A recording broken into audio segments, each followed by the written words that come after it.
Hi, welcome back to my knitting channel. I am Susie, otherwise known as Caffeinated Granny. I'm an avid knitter and knitwear designer. In today's video, I thought it could be really fun to go through all the different summer yarns that I've been using this year and rank them together. Let's go. BC Garn is a Danish company. The stitch definition is so nice. Okay, next up, I'm just gonna say, like, this is my favorite. I'm just so excited, I can't hold it in. Pima cotton, which is a really, really lovely, luxurious cotton. You know, it's not that bad. Petit by Sandnes Garn. We are going to be ranking these yarns according to a scale that I made up myself that is based on Olivia Dean's lyrics, because Queen. The top category is no match for my loyalty. The second one, I'm ready to dive. The third one, we could be nice for each other. The last category is it isn't working. Obviously, these rankings are going to be very subjective and personal to me. So just to let you know, the things that are important to me when knitting with a good summer yarn is first that it needs to be pleasant to knit with. Then the yarn weight itself is quite important to me. I don't want a really heavy garment for summer. I also need it to be breathable. I would also like the yarn to be quite sustainable. That's something that I'm looking to getting into this year. With that being said, the criteria for the rankings are as follows. I'm ranking the brand, so the production price. We are ranking the yardage per skein. I'm also going to be looking into the construction of the yarn, how it's spun, what's the fiber content. We're also going to be looking into the durability of the yarn to the best of my ability. Of course, we're going to be ranking according to colorways, because colors is incredibly important. Other things that I'm going to be mentioning, but I won't take it into account for the ranking: gauge, weight of the yarn, the needle size, stitch definition, what I would knit with it, what kind of projects I would knit with it. I'm going to be looking at Ravelry projects knit up with this yarn, and I'm also going to be looking a little bit into Reddit. So our first contender, we have Summer in Kashmir by BC Garn. So Summer in Kashmir is 90% cotton and 10% cashmere. Thanks to the cotton content, this yarn is very breathable, and the cashmere adds a little bit of luxurious and softness to it. The cotton is grown on a GOTS certified farm in Turkey. The cashmere is from free-range goats in Mongolia. It is a GOTS certified yarn, which stands for Global Textile Standard, which basically means that it's completely organic. There's no pesticides involved in the making of this yarn. The animals are treated very well. It's usually locally sourced. The workers are treated well, which is very important, I think. And definitely this year I've been making a conscious decision to be more aware of where my yarn is coming from. So it's applied construction, so it's very smooth, it's not splitty at all. And you get this like very, very, very slight halo from the cashmere, but it's not very fuzzy, as you can see. So what would you knit with this? I would knit t-shirts with this. I think that would be great. It's kind of lightweight. On Ravelry, I'm seeing a ton of like cumulus tees, of anchor tees, all those classic Petit knit tees. This yarn was actually very kindly gifted to me, and I am currently knitting up a really beautiful summer cardigan. Let me get it. Okay, look at this. How lovely is this? Can you see the stitch definition?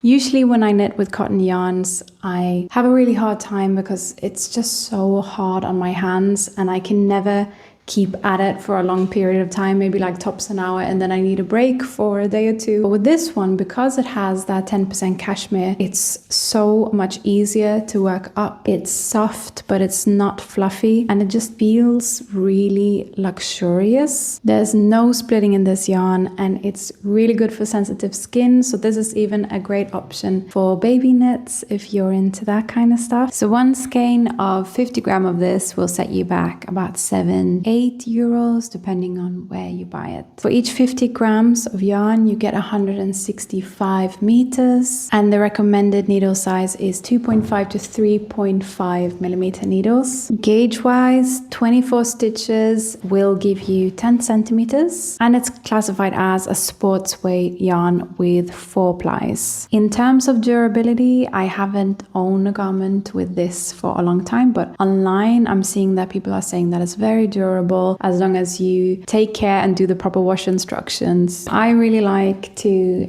knit with this yarn. Looking at the colorways, there are a couple of colors that I really like. I really like number 4. They have a really lovely sort of wine burgundy color. And the green ones, at first on the website, I was like, oh my God, they've got that matcha color, but it is leaning a little bit more on the yellow side than I would like. You know, I'm really in love with that matcha color this summer. And I would have liked to see like a hot pink as well. So for me, they are lacking a little bit, but they do have some really gorgeous muted colors.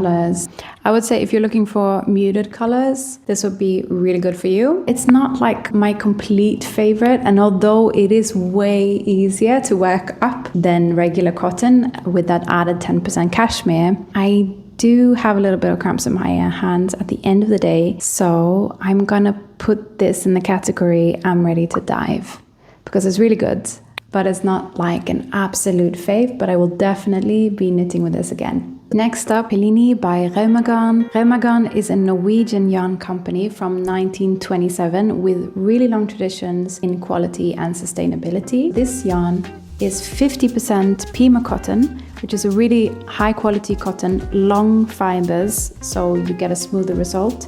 And then it's 50% linen. When I was reading about this yarn online, a lot of people were saying that it was very rustic to knit up with, but then after, when they blocked it, it really opened up and became so much softer. So I was feeling very hopeful about this yarn. Usually when I knit with cotton or linen, it doesn't have that much elasticity, right? So it's really painful for my hands, but people were saying that this wasn't the case for this one. But unfortunately, that was not my experience. I knitted up a Samantha top in this yarn.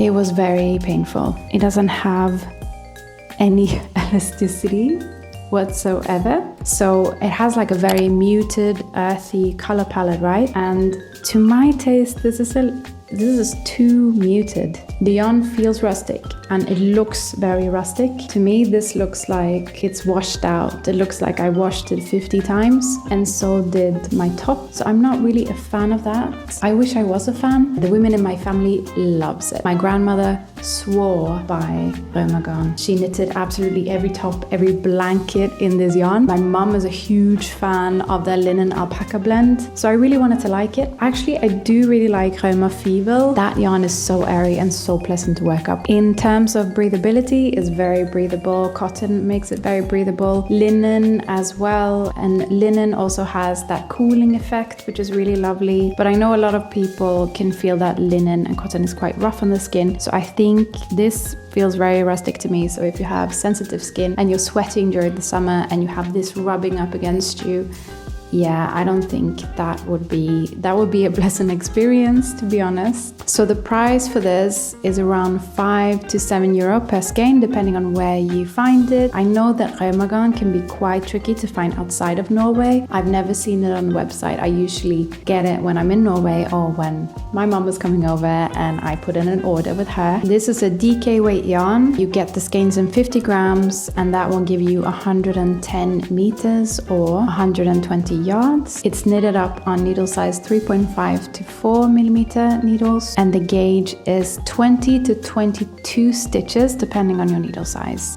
Okay, so those were the negative things that I had to say about it. Otherwise, the fabric itself of the garment, of the top that I knit out, it looks very even. Actually, once I blocked it, it gives a really lovely drape, so I will give it that. In terms of durability, I have really high hopes for this. The top that I made is 2 months old. I'm really afraid of putting my knits in the washing machine, even though it says that I can. I never do it. I wash it by hand. As far as I can tell, it hasn't changed color. And the funny thing is, like, I was looking at the camera earlier to see what this looks like on camera, and it looks so saturated on camera, but I swear to you, like in real life, this is very muted, and I'm gonna try to see if I can find a photo that will show you that I'm not lying. I have high hopes that this will last for a long time because it has Pima cotton, and Pima cotton is praised for being very durable. Final ranking wise, I'm thinking in terms of would I do this again? I mean, it was very painful for me to knit up. I'm not a huge fan of that muted color, but I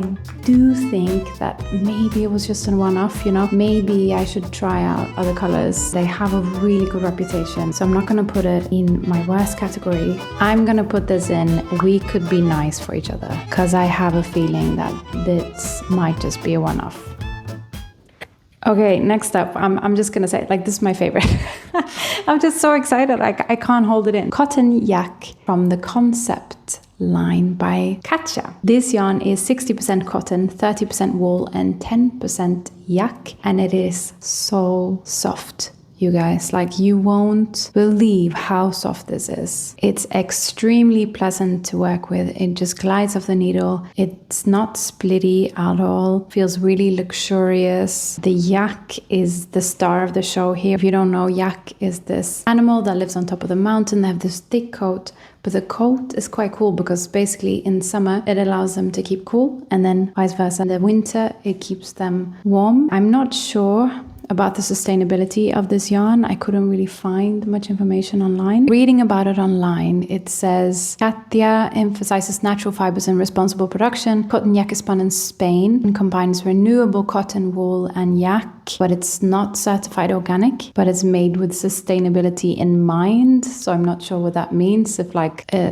yeah, what does that mean? It does add that yak provides a very affordable alternative to cashmere for those who are seeking a more ethical luxury. This is a yarn that you could use all year round. You could use it for winter, evening, spring, and summer garments. It's a DK weight yarn and comes in 50 gram skeins, which will give you 130 meters. The recommended needle size is 3.5 to 4 millimeter needles. So the gauge is 22 stitches by 28 rows per 10 centimeters. So this yarn is quite versatile. It can provide you with a lightweight sweater or a shawl, hat. So the color palette I really like. There are something for everyone. It comes in quite muted earthy tones as well as these saturated tones. So this is on the website. I think this looked more pink, but now that I got it, it definitely is more like raspberry. So it's like a lilac type of pink. I'm not disappointed. I really like it. My plan is to knit up another one of these vests that I'm wearing. So this is a pattern that I designed myself and it's going to be in testing soon. Let me know if you'd like to test. The high cotton content makes it really nice and breathable in the summer, while the wool and the yak provides a little bit of extra warmth. The price for this runs about 5 to 7 euros per skein. This yarn is plied with a slightly satinized finish. So the strand is very refined, but it does have a slight halo from the yak and the wool, as you can see. The stitch definition on this yarn is also really impressive. I've been looking on Ravelry, seeing all kinds of beautiful lace motifs on tops, shawls. Really, like I didn't know that it was such a widely popular yarn because there's so many projects out there. I just really heard about Katia this year, so I'm excited to explore more of their brands and also to dive in a little bit more and understand their stance on sustainability. I started knitting up a project 2 days ago. Let me find it. So this is the back of what will be this top, and I am really enjoying it. It's very pleasant to work up. It's so soft. It doesn't pill, nothing. So I'm actually going to be placing this yarn on the top of the ranking at no match for my loyalty. Next up is Alpakka Lean by Rauma. The Alpakka Lean is a brushed blend consisting of 48% baby alpaca, 44% linen, and 8% wool. The baby alpaca makes it exceptionally soft against the skin, and the linen thread in the middle gives it extra sturability and sort of like a rustic look. The yarn is very fluffy and lightweight. I think it's ideal for like a light summer sweater that you just throw on in the evening. I think it's not made to be, hardcore worn because it's so, I don't think this is very durable when I look at it. Online, people are praising it for being very easy to knit with, especially if you make like airy garments. This is a little bit of a pricier yarn. You can get it in Norway from anything from like 11 to 15 euros per skein. Comes in 50-gram balls and will give you 175 meters. It's knit up on 3 to 4.5 millimeter needles. Although, you know, if you want an even area, you can go up a needle size to like 5 millimeters. I really like the color palette of this. You have really nice neutrals, but then you also have some really fun, vibrant color as well. So my mum gifted this to me. Thank you so much, Mum. About a year ago, and I was trying to knit a top with it, but that was before I knew what this was meant for, and the top did not go well. So my relationship with this yarn didn't start off very well. But now that I've been seeing Ravelry and I understand, like, okay, I can knit like lightweight cardigans, lightweight sweaters, I can go up a needle size, I can make it very airy and beautiful. I'm getting excited again about casting this on. It kept tangling in itself, which was really annoying, but that might not be an issue for you. But since I'm designing, I like to design garments, so I end up frogging it. And frogging this was not fun. It was, you know how it is to frog a mohair. It's that same experience. So if you just don't do mistakes, that's it. Durability wise, it won't keep its shape exceptionally well. Online, it says that it's suited for more gentle wear and layering pieces rather than high abrasion items, which I definitely see. Keep that in mind if you want to knit something with this. Final verdict. I'm excited to see where this will take me. I didn't really have a good experience, and I haven't had good experiences with this type of alpaca yarn before because I know it's not forever. That's what makes me excited about knitting, is that I know that I will have this garment for a long time. If I knit something with this that I really like, it's probably not gonna last me more than like 3 years, I think. I'm going to put this in. We could be nice for each other. Next up is, I would argue, a cult favorite, Pure Silk by Knitting for Olive. So, sustainability is a core value for Knitting for Olive. The silk is actually only collected after the moths have emerged from the cocoons, making it so that no worms are traumatized during this process. This is made from barrette silk, which is basically the leftover silk, so the smaller strands that are left over from when they make silk. So those threads are made up to make this yarn, which is why it's a little bit rough looking. The gauge for this is 28 by 38 rows to give you 10 centimeters. The recommended needle size is 3 millimeter needles. It is so painful to work with, but it gives you, I promise you, it gives you the best result. And if you've done this, you know, I mean, this is one of those that like the pain is actually worth it. I've knitted multiple garments up in this. I did a cumulus tee for my sister-in-law. I've made various summer tops in white, and it's beautiful. I mean, we've all seen how incredible it looks in lace, right? The gorgeous drape that it produces. It's so nice. I would definitely not solely work with this because I would crumble. It's very painful to work up on my hands. It has no elasticity. It is a little bit more expensive than the other yarns. One skein will cost you around 10 euros, but it is 250 meters. So, you know, it's not that bad in the end. In terms of breathability, silk is naturally breathable and has excellent high regulating properties. Pure silk can absorb up to 30% of its weight in moisture and still feel dry, which makes it a really good garment for the summer. It's cool and comfortable for the summer, but it can also have an insulating effect in the colder evenings. Knitting for Olive is a family-run brand by a mother and daughter in Denmark. They are really into sustainability. It's made in Italy with very strict standards for traceability. It's a 3-ply, very loosely spun with a subtle sheen to it. I think this yarn can be quite splitty when you're working with it, and it's not very forgiving if you make mistakes, which I have definitely burnt before.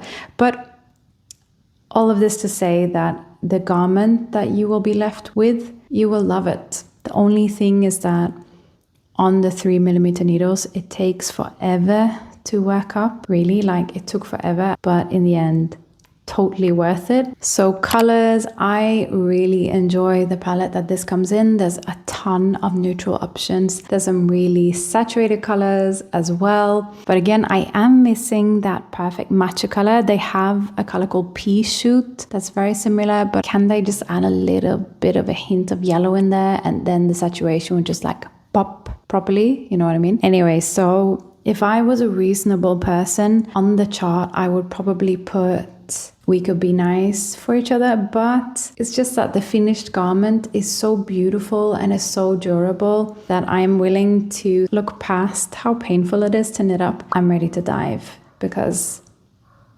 I just know that this is like a summer favorite for me, and every year I am coming back to it. Right now I'm working up a top with these like cute eyelets, and look how nice it is. It's going to be so breathable and perfect for the Portuguese weather. And there's so many projects that I can see for this. I'm really keen to knit up the Umbria top by Cookie the Knitter. There's just a lot of summer tops in the horizon. You can knit baby clothes, shawls. I knitted a really cute silky mini scarf from this, and I love it. It's really good. You should try it if you haven't tried it. Next on my list is Mandarin Petit by Sandnes Garn. Look at this color. Isn't it so nice? It's like a beautiful apple green. I'm not sure. Sandnes Garn usually just has numbers. Yeah, it's 8734 if you're wondering about the color. Mandarin Petit is a fingering weight yarn made from high quality plant-based cotton sourced in India. It is spun and colored in Norway. The yarn is cable plied, which prevents splitting and gives it a more firm structure. It's a fingering weight yarn that comes in 50 gram skeins that offers you 185 meters to work with. It's knit up on 3mm needles, and the gauge is 27 stitches for 10 centimeters or 4 inches. This yarn is ideal for summer tops, baby clothes. It has a mercerized finish, which gives like a very gentle sheen, so the colors are really popping. I love the colorway for this line. It's super hard to choose, and they are constantly like updating the color palette, so you find some really beautiful neutrals as well as like the hottest summer color of that year. They're always adding to it, and I'm pleased to say they've got my matcha color and they've got that hot pink as well, so it's good. In terms of breathability, Mandarin Petit is highly absorbent and breathable, making it really comfortable for summer. Something that's kind of interesting about this yarn is that it says that the strength of yarn actually increases as it gets wet, and you can even wash it in the machine. I will not be washing it in the machine. This yarn has an excellent stitch definition. Let me show you my swatch that I've worked up.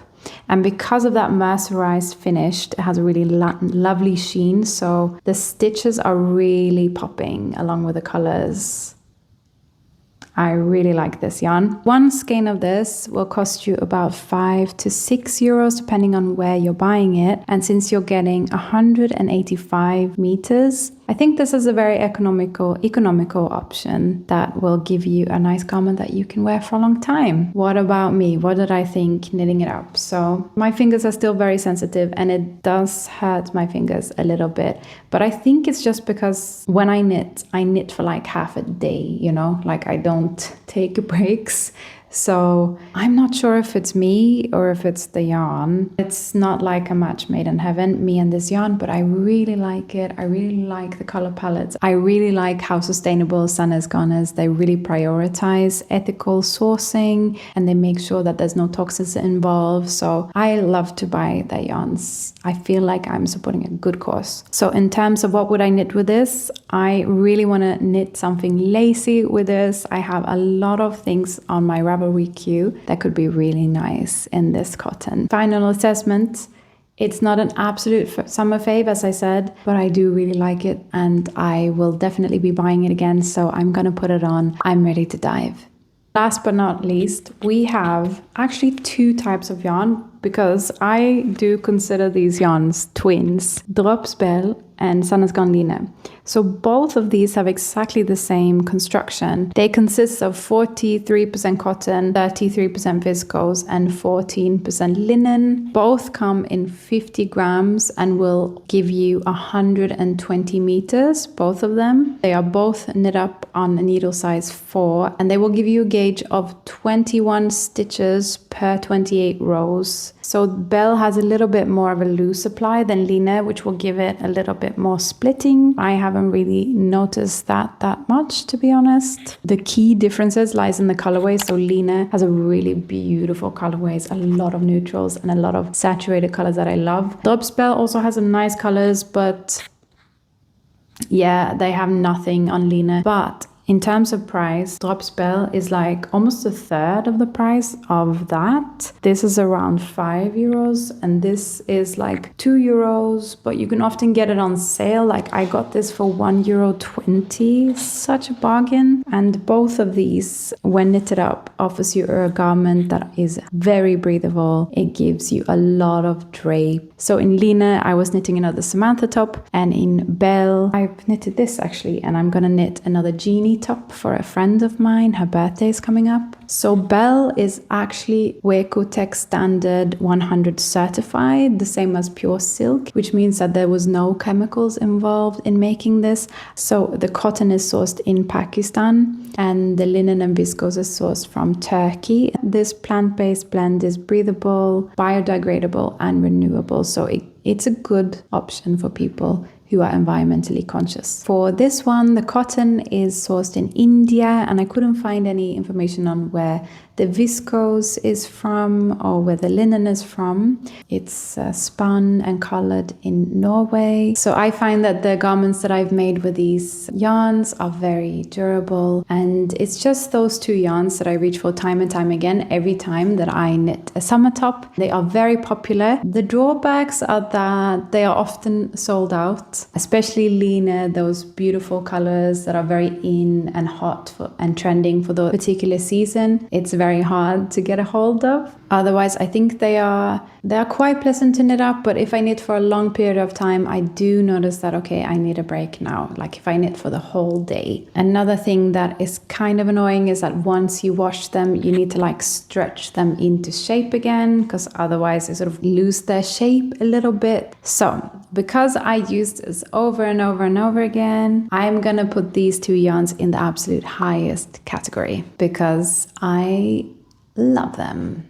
That's all that I have time for today. The sun is starting to go down, but I'm really curious to hear about what your favorite summer yarns are, what your criteria are. If you disagree with me on some of these yarns, I really love to know that as well. Let me know if you would like a part 2.